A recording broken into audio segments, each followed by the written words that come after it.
Avec notre informateur hockey, Pierre Lebrun. Pierre, la date butoir des transactions approche à grands pas. C'est vendredi. Et il y a un nom qu'on entend régulièrement dans les conversations, c'est celui du joueur de centre des Blues de Saint-Louis, Robert Thomas. J'imagine qu'à Montréal, il y a un paquet de gens qui aimeraient voir Robert Thomas débarquer ici en ville, selon le prix, évidemment. Qu'est-ce que tu peux nous dire justement sur la situation de Robert Thomas? Est-ce que Doug Armstrong reçoit un paquet d'appels à son sujet? Bien, écoute, c'est sûr que Robert Thomas reçoit beaucoup d'attention à travers la Ligue, mais il n'y a pas beaucoup d'équipes vraiment qui peuvent se présenter sérieusement dans une conversation quand on parle du prix, selon mes informations, que Doug Armstrong demande présentement. Écoute, aujourd'hui, c'est mardi, c'est pas vendredi quand même, mais je m'ai fait dire par quelques sources dans les dernières 24 heures que le prix demeure très, très, très haut pour Robert Thomas.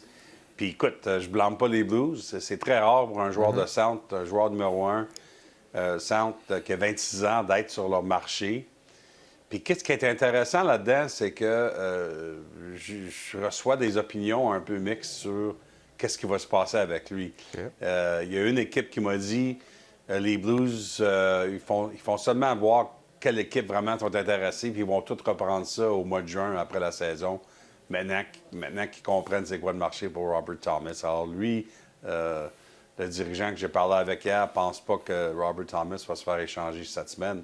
Okay. Mais j'ai parlé à un autre dirigeant d'équipe qui a dit absolument, il croit que les Blues sont sérieux d'échanger.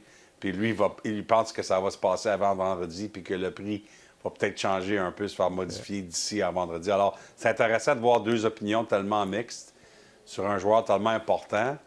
Mais à la fin de la journée, les Blues n'ont pas besoin de l'échanger. Évidemment, il est signé à long terme. On peut tout reprendre ça cet été. Ouais. Mais il faut faire attention de ne pas dire que ce n'est pas des conversations sérieuses qui se passent, parce que je pense que c'est absolument sérieux, les conversations qui se passent présentement. Et puis, garde un œil sur Utah. Je pense que le Mammoth essaie très fort de rentrer là-dedans. Bon, il y a un vétéran du côté des Rangers de New York qui attire l'attention, Vincent Trocheck. On sait que son jeune garçon, lui, ne veut pas quitter New York. Il dit, écoute, moi, je suis bien à New York, j'ai une équipe de hockey aussi à New York. C'est pas moi qui a été échangé ou qui va l'être, c'est peut-être toi, papa. Est-ce que tu sens que Trocheck va quitter New York d'ici vendredi?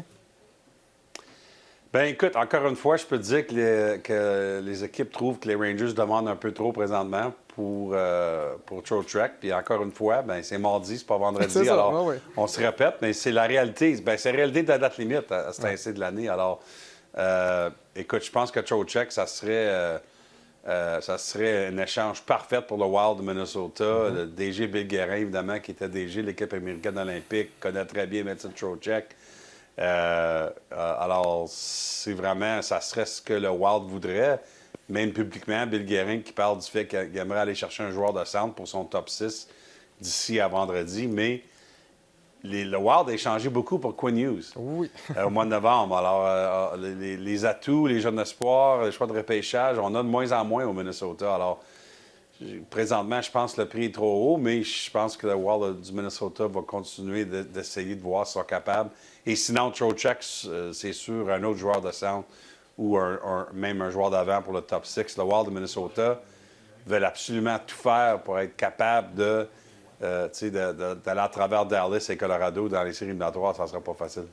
Tu l'as dit, on est mardi, on n'est pas vendredi encore. C'est plutôt calme du côté du marché des transactions. Il y a une transaction hier, les Oilers d'Edmonton qui ont fait l'acquisition de Connor Murphy en retour d'un choix de deuxième tour en 2028. Les Blackhawks qui ont retenu 50 % du salaire. Est-ce que pour toi, ce sera tout pour Stan Bowman ou on pourrait encore essayer d'améliorer la formation? Ça ne sera pas tout si Stan Bowman est capable de faire ce qu'il veut faire. Puis selon mes informations, qu'est-ce qu'il veut faire? Premièrement, c'est finalement de se débarrasser de Andrew Mangiapane. Ouais. Ça n'a pas été facile. Écoute, il n'a pas été réclamé au balotage. Alors, ça veut dire si on le change, il va falloir ajouter un choix de repêchage, là, probablement, pour être capable de convaincre une équipe de prendre le restant du contrat de Mangiapane à une autre année, l'année prochaine à 3,6 millions. Après qu'on se débarrasse de Mangiapane, le plan des Oilers, de ce que je me fais dire, c'est d'aller chercher un centre pour la troisième ligne. Écoute, on entend un peu le nom de Nick Leroy, des Maple Leafs de Toronto, comme le genre de joueur que les Oilers aimeraient aller juster avec la robustesse, un joueur qui joue bien dans les séries éliminatoires, etc. Si les Oilers ne sont pas capables d'aller chercher un joueur de centre pour leur troisième ligne, ça serait un allié avec la robustesse, le jeu physique. Alors, c'est le genre de joueur qu'on veut pour les séries éliminatoires. Alors, c'est ce qu'on mise chez les Oilers. Il y a plusieurs joueurs à travers de la Ligue, pas juste Roy, mais d'autres joueurs qui ont un package semblable. Alors, c'est ce que les Oilers vont essayer d'aller chercher d'ici à vendredi après-midi. Bon, si les Oilers sont acheteurs, clairement, du côté de Vancouver, on est vendeurs. Vraiment une saison de misère. On est au dernier rang dans l'association de l'Ouest. Tyler Myers est un nom qui revient souvent dans les discussions, le défenseur format géant. Mais il y a également Elias Pettersson. Est-ce que tu sens qu'il y a peut-être une formation qui va prendre une chance sur Pettersson? Moi, je pense pas. Écoute, c'est absolument un fait, selon mes informations, que les Canucks sont prêts à échanger Elias Pettersson s'il y a une équipe qui est sérieuse dans ce dossier-là. Parce qu'on veut vraiment rebâtir à Vancouver. Rebâtir comme, on pourrait dire en anglais, old school, là, où qu'on vraiment, on amène tout à zéro, puis on voit que la jeunesse, les Canucks sont prêts à faire ça. Mais dans le cas de Pettersson, qui a encore un autre 6 ans au-dessus de 11 millions par année, c'est un contrat difficile à gérer pour plusieurs équipes. Tu sais, je sais que la Caroline, dans le passé, on parlait aux Canucks à son sujet. On sait qu'à Los Angeles, les Kings vont avoir besoin d'un centre après que Kopitar prend sa retraite cet été. Mais en général, je pense pas que les discussions qui se passent présentement sont sérieuses. Alors, ça me surprendrait si Pettersson passe avant vendredi à 15h heure de l'Est. Sur le côté de Tyler Myers, je viens juste de faire un appel là-dessus avant qu'on enregistre Alex. Myers qui encore veut être patient puis voir s'il y a d'autres équipes qui appellent à son sujet avant de décider s'il est prêt évidemment avec sa clause de non-échange, de se faire déménager. On sait, ça a été... c'est public. Détroit, les Red Wings ont une offre sur la table pour lui, mais je pense que Myers aimerait voir s'il y a d'autres équipes aussi qui ferait un offre à Vancouver avant vendredi. Alors, on verra bien. Pierre, avant de passer au prochain sujet, j'ai une question pour toi. Dans une semaine comme cette semaine, comme informateur hockey, est-ce que tu dors? Sinon, tu dors combien d'heures par nuit pour vraiment être en mesure de discuter avec tout le monde et d'avoir les informations, les toutes dernières informations? Est-ce que tu dors un peu? Non, je dors. Je dors. Je suis rendu trop vieux pour pas dormir.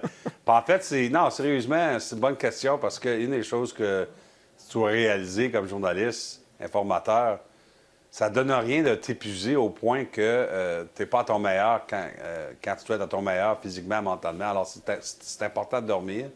Évidemment, je dors pas autant que d'habitude, mais les jours, quand j'étais plus jeune, où j'essayais de faire 24 heures sans dormir à cause de la date limite, ça fonctionne plus, cette affaire-là. Non. Parfait. On va parler de Rasmus Ristolainen, le défenseur des Flyers de Philadelphie, 6 pieds 4, 208 livres. Un défenseur fiable, mais il y a de la difficulté à demeurer en santé au cours des dernières années. Mais certainement que c'est un nom qui revient régulièrement dans les conversations. Oui, plusieurs appels envers les Flyers à son sujet. Écoute, c'est un défenseur robuste, évidemment un droitier. Alors, le genre de défenseur qu'on veut pour les séries éliminatoires. Aussi, le fait qu'il y a une autre année sur son contrat, ça, en fait, c'est positif. C'est ce que les équipes aiment maintenant, plus que les joueurs de location, parce que, tu sais, si on va payer un prix, on aimerait l'avoir au moins pour 2 ans, pour deux séries éliminatoires. Mais le prix est haut, selon les informations de Daniel Brière, le DG des Flyers, qui a indiqué aux équipes. C'est un choix de première ronde et un jeune espoir pour rentrer dans la conversation de Rasmus Ristolainen. C'est mardi, c'est pas vendredi, Alex. Alors, on verra si le prix demeure là dans le cas de Ristolainen. Bon, Pierre, tu dis c'est mardi, c'est pas vendredi. Si tu sors ta boule de cristal, là, comme je le disais plus tôt, c'est quand même assez tranquille cette semaine côté transaction. Pour la journée de vendredi, est-ce que tu sens que ça va être très occupé ou que ça risque d'être une journée peut-être plus tranquille que prévu? Je pense que ça va être médium. Je pense qu'à la fin de la journée, ça va être occupé parce que ça a été tranquille jusqu'à temps. Alors, je pense qu'il y a des choses qui attendent, là. Mais en général, j'ai fait un texte là-dessus hier dans l'athlétique parce que je pense que c'est important d'indiquer ce qui se passe avec les nouveaux règlements dans la convention collective. Quand je parle avec les agents et puis certains dirigeants d'équipe, c'est absolument un fait que les nouveaux règlements dans la convention collective ont eu un impact jusqu'à temps dans les conversations d'échange. Parce que, premièrement, on sait qu'on a maintenant un plafond salarial pour les séries éliminatoires. Puis on a éliminé là, le fait que tu peux ramener un joueur qui est blessé dans les séries éliminatoires, puis avant ça, de l'avoir remplacé à date limite avec un autre joueur parce qu'il n'y avait pas de plafond salarial. On a éliminé tout ça. Alors ça fait mal à certaines équipes. Deuxièmement, on a éliminé la possibilité d'une troisième équipe qui retient à moitié d'un salaire d'un joueur pour qu'à la fin de la journée, l'équipe qui reçoit un joueur à Saint-Cyr de l'année peuvent diminuer le salaire de 75 entre la première équipe et la deuxième équipe avant de se rendre à la troisième équipe. On a éliminé ça dans la convention collective. La Ligue n'aimait pas ça.